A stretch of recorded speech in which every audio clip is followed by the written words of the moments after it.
Welcome to the 48th episode of the Reading and Writing Podcast. I'm your host, Jeff Rutherford. Stay tuned for my interview with Thomas Perry, author of The Informant and many other thriller and suspense novels.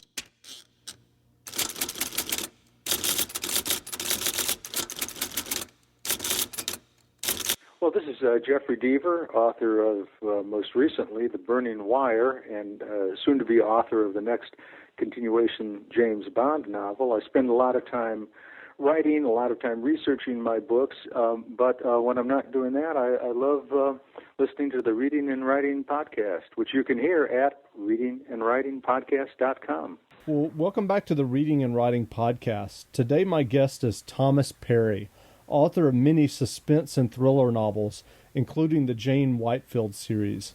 Perry's first novel, The Butcher's Boy, won an Edgar Allan Poe Award in 1983 for Best First Novel. Perry's latest novel, The Informant, is in bookstores now. Thomas, welcome to the podcast. Well, thank you.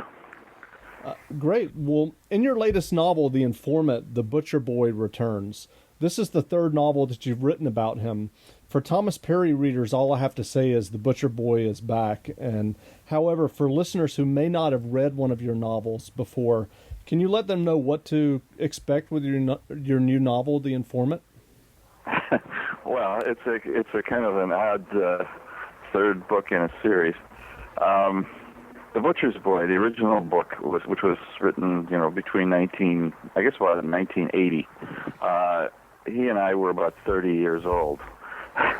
And The Butcher's Boy was a professional hitman who worked primarily for organized crime figures, who are the people that want somebody killed and who pay well for it. And at a certain point early in the book, what he realizes is that his current employer, whom he hasn't dealt with directly, has decided that instead of paying him off for the murders that he has committed of late, decides to have him ambushed in Las Vegas and killed so he doesn't have to pay him. And what the Butcher's Boy does in return is to decide to cause so much chaos among major figures of the mafia that none of them really knows whether they're being attacked or whether there's simply a maniac on the loose or what's actually going on. And neither do the police or the FBI or the Justice Department.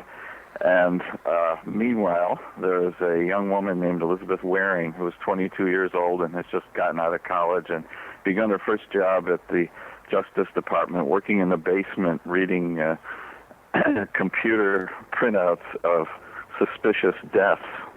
And she realizes fairly early on that she's dealing with a phenomenon that is very different from what her superiors think is going on. And she kind of spends the rest of the book being, the kind of voice in the wilderness that is trying to tell these people this is just one guy who is out here, committing all of these murders. And there isn't a war going on between factions of the mafia. And anyway, he manages to, the Butcher's Boy manages to succeed enough by creating enough chaos. He manages to go off to England and live in the city of Bath. And we don't hear from him again for 10 years. In 1990, I realized that the Butcher's Boy and I were no longer about 30, we were about 40. And I had changed quite a bit during that period of time, and so I decided I was curious about how the Butcher's Boy would have changed. So I wrote a book called Sleeping Dogs, in which he's living happily with his new girlfriend in England, and a young guy who is the son of a minor mafia figure in New York City is working in England and manages to recognize him. And after some action, so on, the Butcher's Boy comes to New York City to see if he can kill the people who might have heard that he was living in Bath, England. And essentially we have another rather violent set of episodes in that book. and he managed to survive a second time. Right. I realized that when I was about 30, I was happy to write scenes like the one in The Butcher's Boy, where he decides to take the shelf out of a closet in a hotel room and lay the shelf between the two balconies outside the hotel window, and crawl, 10 stories up, crawl to the next balcony. And I thought, well, at age 40, I was smart enough not to want to do that. And I figured he would be too. So, but at that point, I thought I was sort of done with the Butcher's Boy. I had done the first one. I had done the second one 10 years later as a follow-up, and so I let it go. And then about a year ago or so, I changed agents here in Los Angeles. Mm-hmm. And one of the people at the agency said, times have changed an awful lot since you wrote the first of these books. And, we've gotten to the point where you could, at least theoretically, do a television show based on The Butcher's Boy. And, if you did it late night, probably on cable, you could probably actually do it, and it'd be a lot of fun. We have two books here, which could probably give us, I don't know, maybe a year to 2 years of episodes. But any conceivable purchaser would want to have a better idea of what goes on later, and particularly to bring it up to the present. And so I sat down and I wrote about a 5-page kind of description of what would be happening if these people were alive right now. And so what had happened was actually 20 years had gone by this time, but I shortened it to 10. At this point, Elizabeth Waring is no longer a 22-year-old ingenue in the basement of the Justice Department building. She's the highest-ranking civil servant in the Organized Crime Task Force, or it's actually a permanent department now, in the Justice Department, and she has an office with a corner window. And she and the Butcher's Boy are about 50.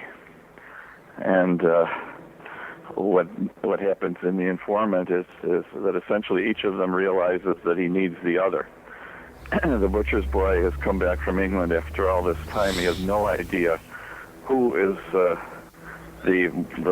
current, let's say, who are the current people at the top of the structure of the mafia, whom he wants to get to. And Elizabeth Waring realizes that she's talking to a man who never did anything in his life that wasn't a capital crime. And he was hired to do it by the various people who are now at the level of the organized crime where they don't actually do anything themselves. So their only chance of ever getting these people is to talk to somebody like him who, was implicated and witnessed their hiring him to kill various people. So each of them is, in a sense, the informant, and each of them wants to, let's say, get by, find out what they want to know, but not tell the other person enough to do themselves harm. So it's kind of an interesting and fun kind of standoff between her interests and his interests. Mm-hmm. And, right. Yeah.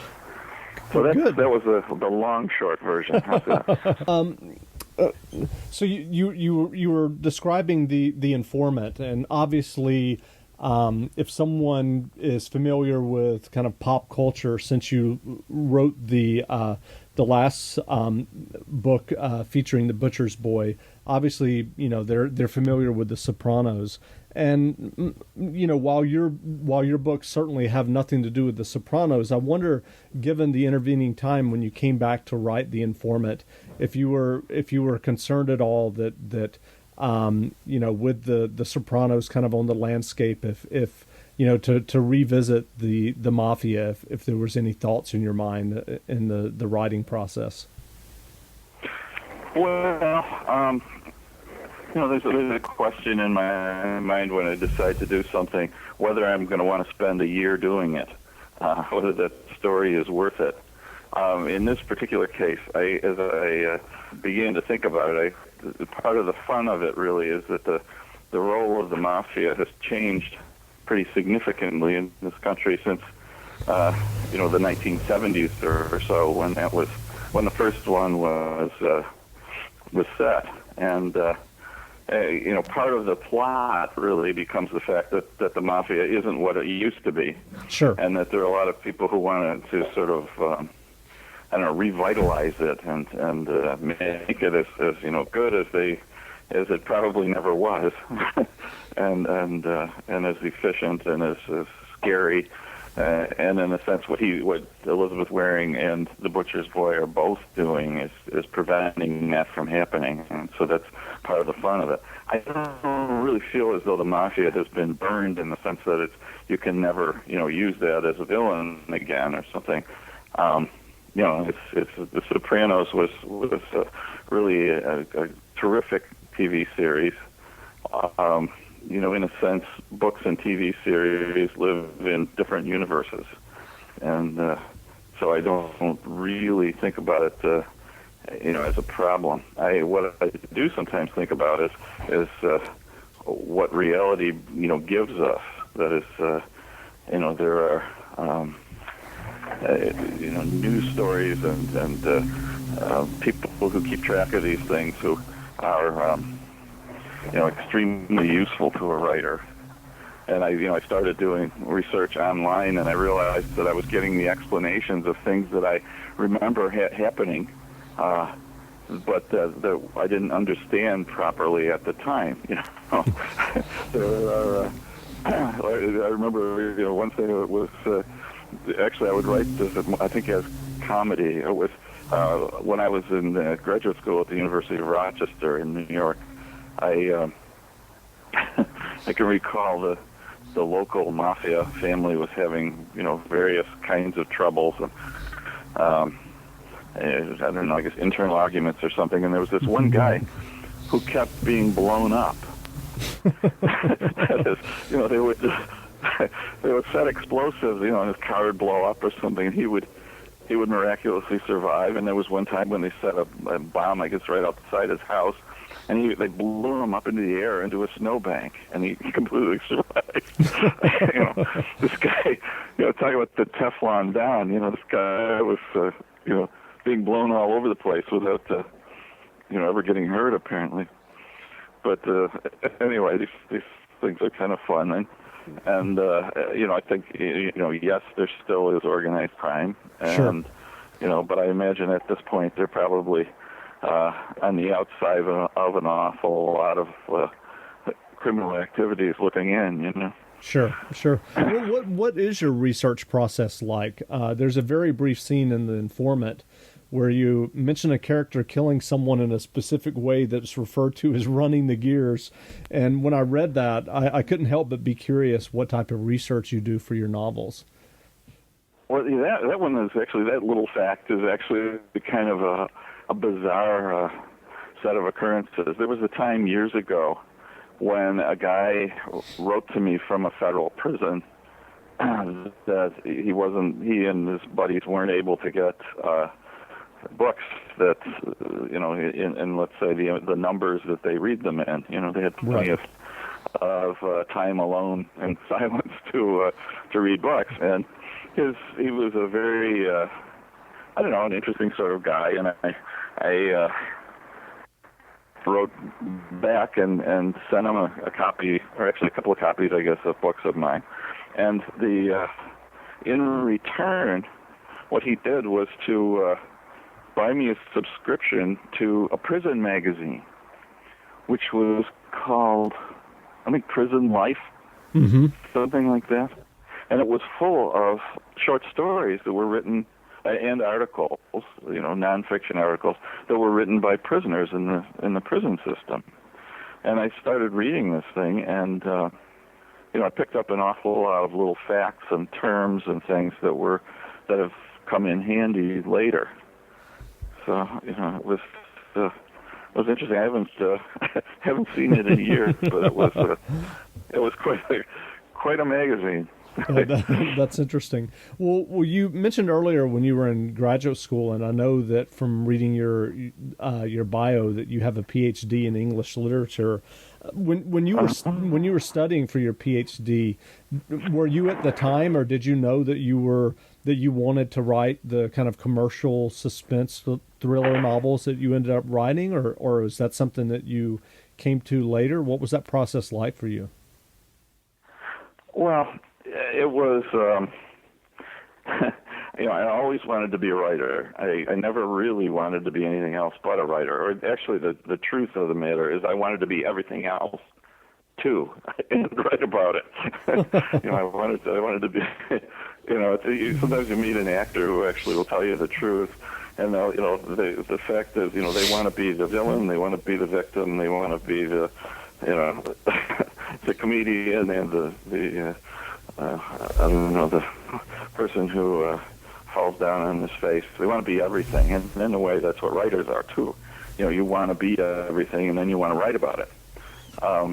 When I went to graduate school, one of the first things that I can recall happening was that the chairman of the department, who was about, a foot or so taller than I am, and had a sort of wonderful bass voice and silver hair, gave us a little lecture that said, if you are coming to graduate school with the idea that you're going to learn all you can and then be a writer, then you should pack your trunk right now.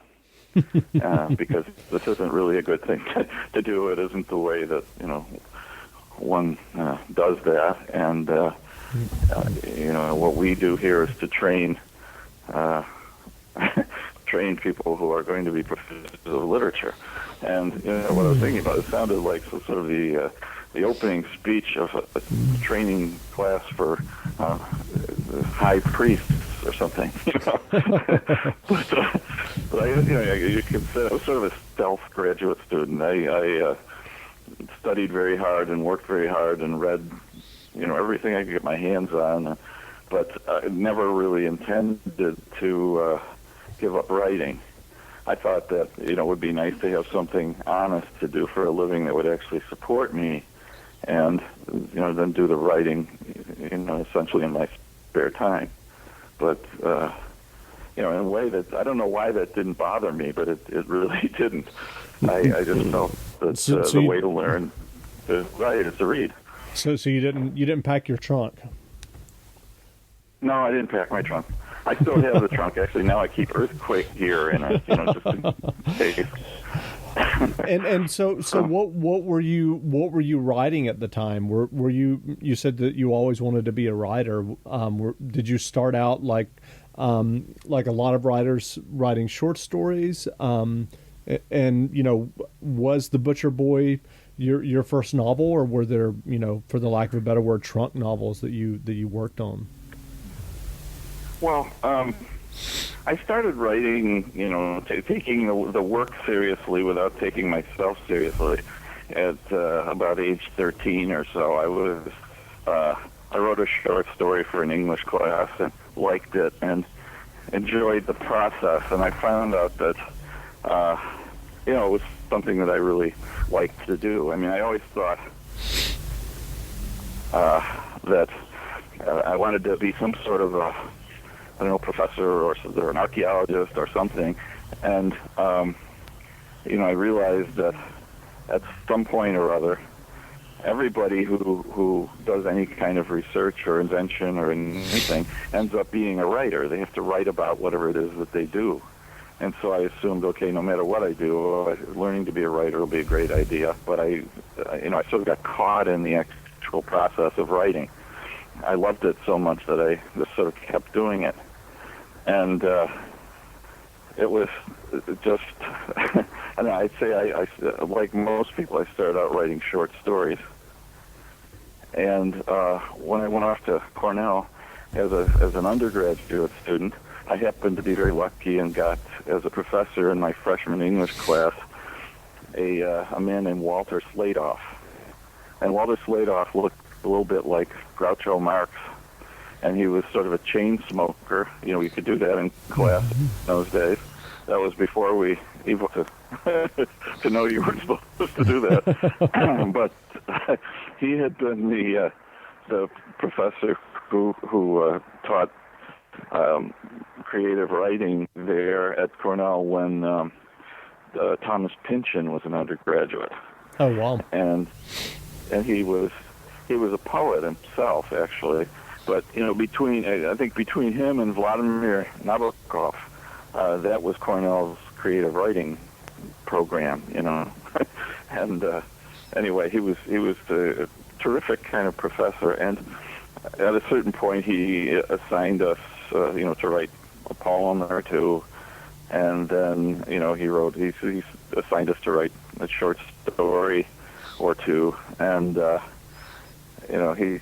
he actually ended up being my advisor, but he sort of actually gave advice. And he sat me down in his office one day, and, I've seen your poems published in some of the, Cornell literary magazines, and I've got to tell you, I think don't do that anymore. You're not a poet.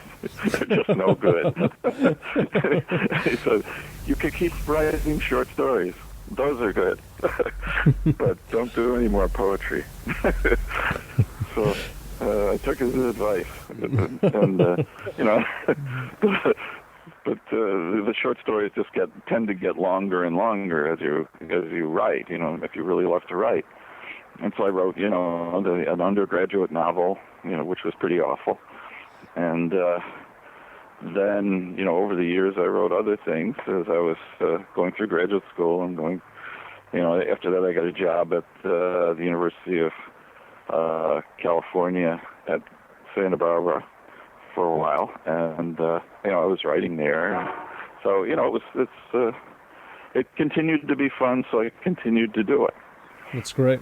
So The Butcher's Boy was like maybe my fourth. Say that again. It just happened. I said The Butcher's Boy was maybe like the third or fourth book-length manuscript that I produced, but it was the first one that I actually, when I read it over, I thought to myself that somebody who wasn't actually related to me would probably be, let's say they would be more interested in reading, Gotcha. There really wasn't anything before that was anything but amusement for myself. Right. Well, in addition to writing novels, you worked in Hollywood as a television writer and producer. How did that experience impact your own fiction writing?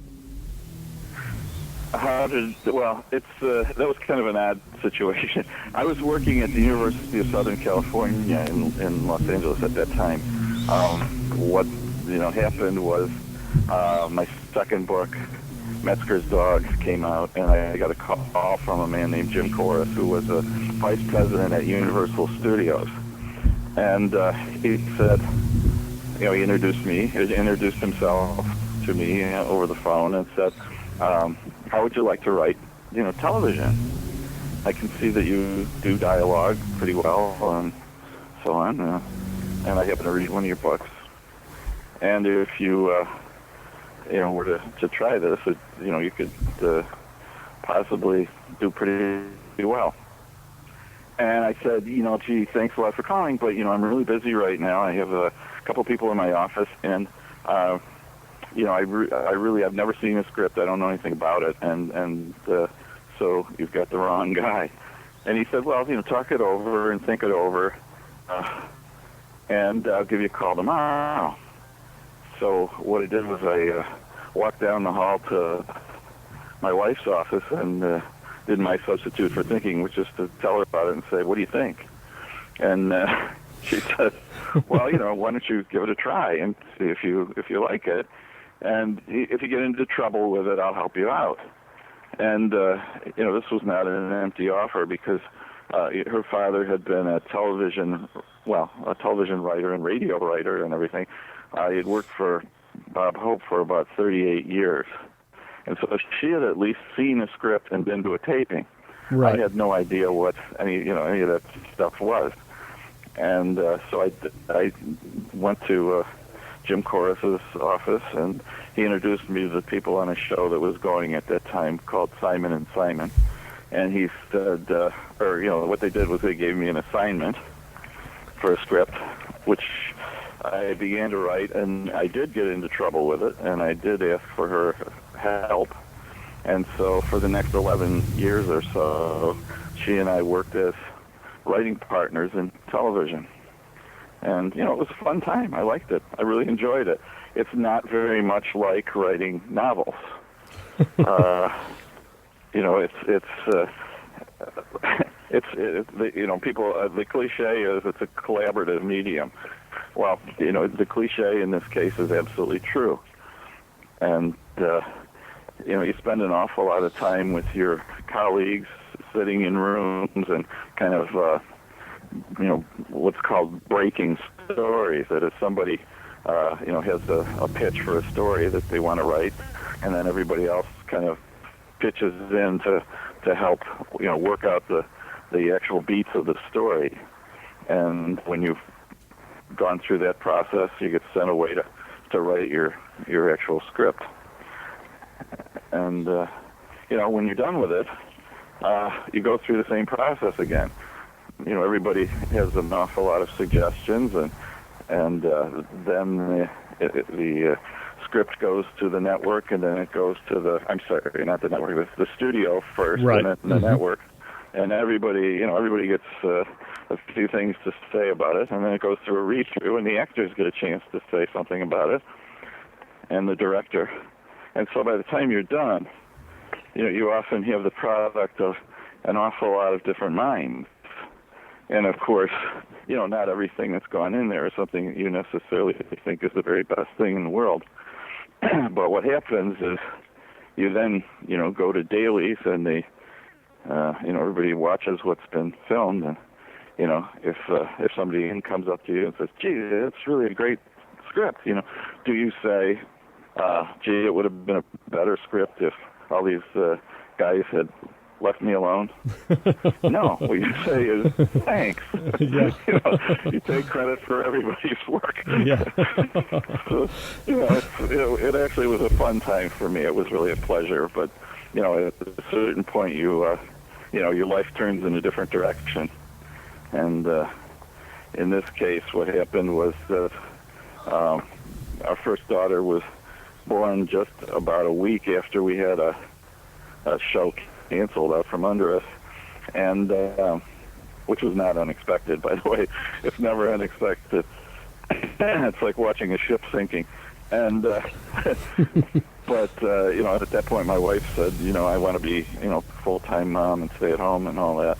And you know, so the idea of going to write television a bit more was kind of out of the question. I just didn't feel like doing it. Although we did some, you know, quite a bit of freelance work after that. We didn't, you know, go back to staff work or producing or anything like that. I just went into, well, actually another thing happened at the same time, which was the first of the Jane Whitefield books. I finished Vanishing Act, which is the first of that series. And then I started working on the second book in that series. And my then editor at Random House called me up, as editors do sometimes, which is, you know, they call you up and they say, working on anything? You know, of course you're working on something. It's been months, you know. And you know, I said what I was doing, and he said, well, let me call you back. And he called me back a short time later, and he said, how would you like to make it 5 of those books? And so I said, yeah, okay, I'll write 5 of them. But the kicker was that in order to have a series of 5 Jane Whitefield books, I had to have a finished, publishable manuscript on his desk on June 15th every year for those 5 years. And, you know, it ended up being a congenial way to work for me, and so they extended it for 2 more books, and, you know, I kept writing for writing novels rather than television. Right. And once you've been out like 7 years or so, you know, the people who are there running the show are pretty much never heard of you. You Right. know? Well, I was actually Not going to only ask is you. your- I was going to ask you about your Jane Whitefield novels. It's a very popular series and a very popular character. Whitefield is a Native American woman skilled at making people disappear. I know from your background that you were born in Tonawanda, New York, which is a suburb of Buffalo, and where you set the books. Is that why you decided to set it there, because you knew the area? I mean, usually Buffalo is not the setting for most suspense thrillers. Well, that's actually it's sort of a combination of things. Um, what happened with me is that I was working on something else. It was going to be the greatest Los Angeles earthquake story. So I started working on it, and I worked on it for a while, and kept working. I did incredible research about it. I got the state's contingency plans so that I knew, which natural gas pipelines were going to blow up when, and what overpasses were going to fall down on my head, and all that stuff if there was a big earthquake. And I started writing this story, and there were people all over the whole Los Angeles area. I had about, I think it was 8 major sub-stories going on at the same time. It was about how these people were all changed by this major earthquake. And then at a certain point, I realized it was getting a little thick. And I had 865 pages of manuscript, but I had no end in sight. And so I thought, geez, maybe I better have somebody else take a look at this. And I gave it to my wife, who is, the best critic, because she had worked with me all those years, and we tell each other the truth. You learn to do that. You don't soften anything. And she found it so boring that she couldn't even finish it. It was awful. And so I realized, that while that was interesting writing exercise, that book was never going to get finished. So I put it away, and I was thinking about essentially what I wanted to write next, and I realized that part of the problem with writing about all of the whole Los Angeles area is just too big a thing to bite off and chew. You just can't do it. It's too big. It's too complicated. And, it's trying to fill everybody in is astoundingly dull. So I thought, okay, I'm going to write about the part of the country where I was born, which I know, pretty well. And Sure. So I decided that would be the place to start, and I began to think about different ways of doing things. I also thought at that time that I had never written a book in which a female was the protagonist. I thought I had probably better either, discover that I could do that or learn to do it, and it was sort of about that time in my career, because you don't want to be a professional writer who can't write about 53% of the adult population. So I decided my hero was going to be female. The area that I wanted to write about would be Western New York, and I would somehow have that person, kind of convey thoughts that I had about that area. At the same time, I kind of began to do research. At first I thought, okay, what I'll do is write about essentially my own family, what I know about my own family living in that part of the country. But, that takes you back, a couple of generations at best. So I was reading the history of that area, and I realized that the people who were the most interesting things that have happened in that part of the world happened before Europeans showed up.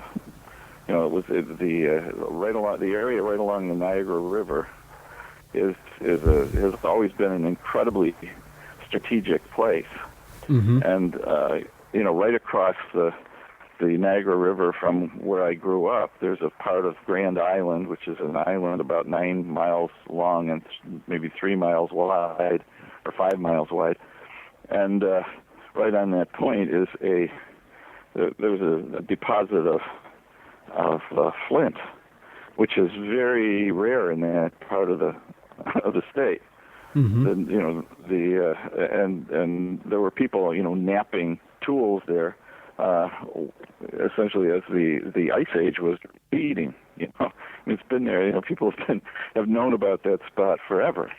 And the Niagara River, if you look at a map of the United States and trace from the western point end of Lake Superior, and watch, imagine that drop of water is going to end up in the Atlantic Ocean. If you follow with your finger, where that drop of water has to go, it inevitably goes through Lake Erie to Lake Ontario, and that's what the Niagara River is. It's the little narrow spot where the water goes from Erie to Ontario, and after that into the St. Lawrence River, and then into the ocean. And the Seneca word for that place was Niaga, meaning the neck. It's a choke point. It's a place where, if you want to go from the west to the extreme east, you have to pass through there. And there's the most vulnerable spot, of course, is the place where you have to pick your canoe up out of the water and walk around the Niagara Falls and put your canoe back in the water. It's called the carrying place of Niagara, or Niaga originally. But I started reading about all this stuff and about the wars that went on among the Iroquois and their neighbors, and I really got kind of hooked. Partly because I grew up in that area, and I had studied history and so on, and I realized that not only did I not know as much as I thought I did, but everything I knew was pretty much wrong.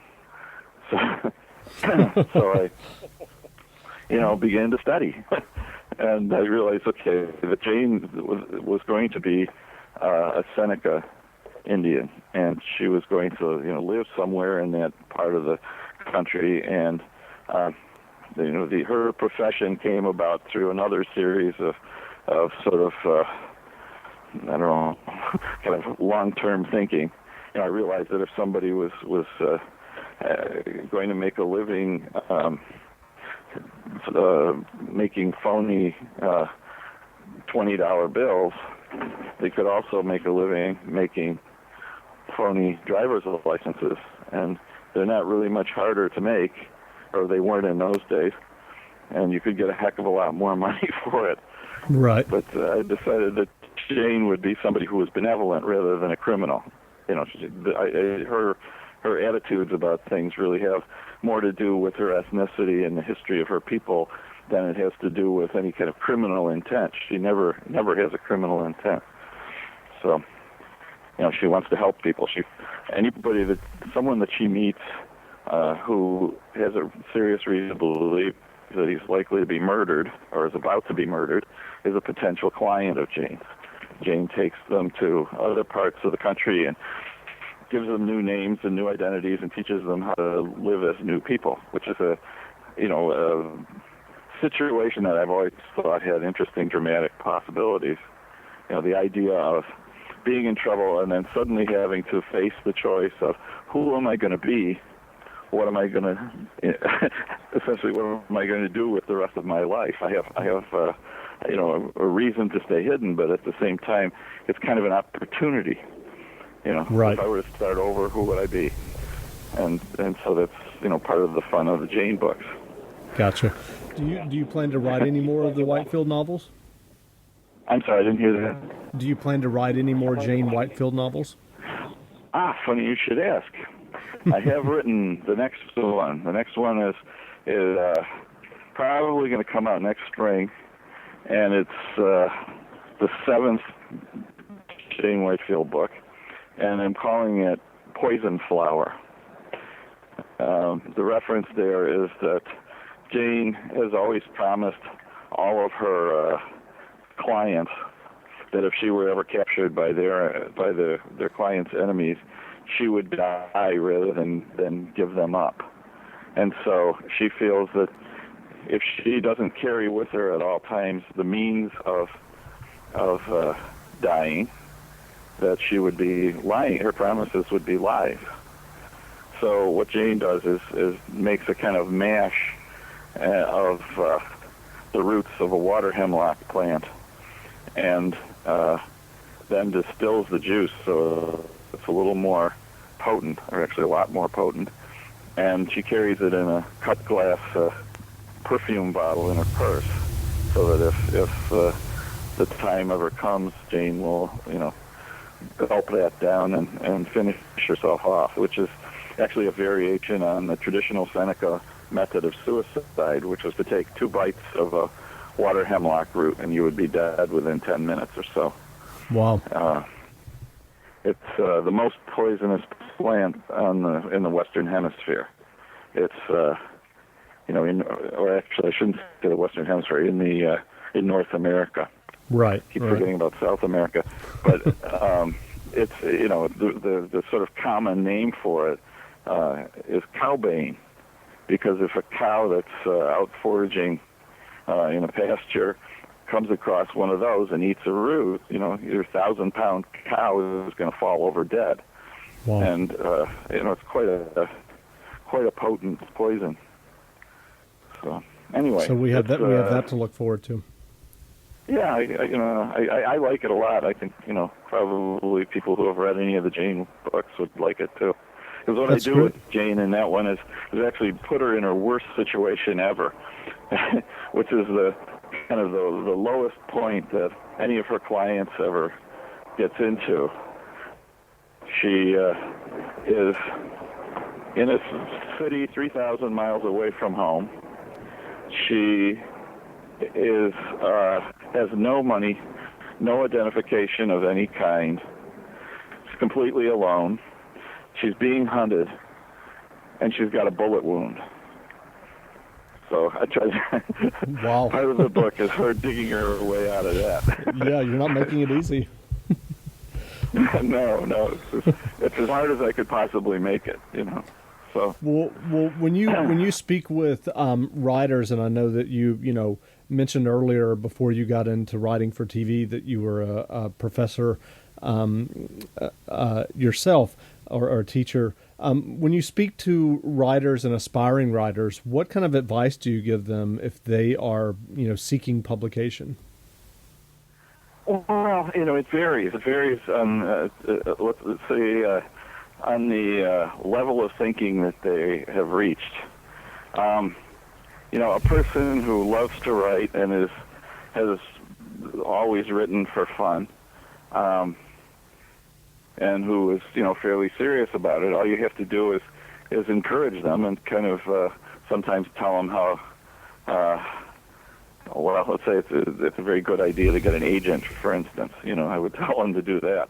Right. But I'll tell you another, sort of the other extreme is when I worked at USC, somebody sent a student to me who, wanted to talk about how he could get a novel published. And I kind of asked him a couple of questions. What is the novel about? What's the, character? What are you doing? And what he said was, well, I haven't written it yet. And I said, well, maybe that's the first step. You write a novel, and then if you're pleased with it, and when you have done all the work to make it as good as you possibly can, then you try and get in touch with agents, and then your agent will try and sell it to an editor at a publishing house, and then the editor, I told him the whole process, and he started to realize that his eyes were beginning to get a little troubled, and he said, I can't wait to do all that. And I said, well, why not? And he said, well, I have this girl that I really want to impress. So he had taken a pretty time-consuming way of impressing this girl. So I realized that was kind of hopeless. I had to advise him to go write something. So, Well, great. I try really to answer questions. The person who wants to know these things will ask you whatever it is that's on their mind, and eventually you can kind of figure out what they need to know. Right. So. Well, again, we've been speaking with Thomas Perry, author of many suspense and thriller novels. Perry's latest novel, The Informant, is in bookstores now and features the return of the butcher's boy, a very efficient mob hitman, And as Thomas just mentioned, he's already recently finished a new novel in the Jane Whitefield series, which will be out next year. Thomas, thanks for taking the time to do this interview. Well, thank you. Thanks for doing it.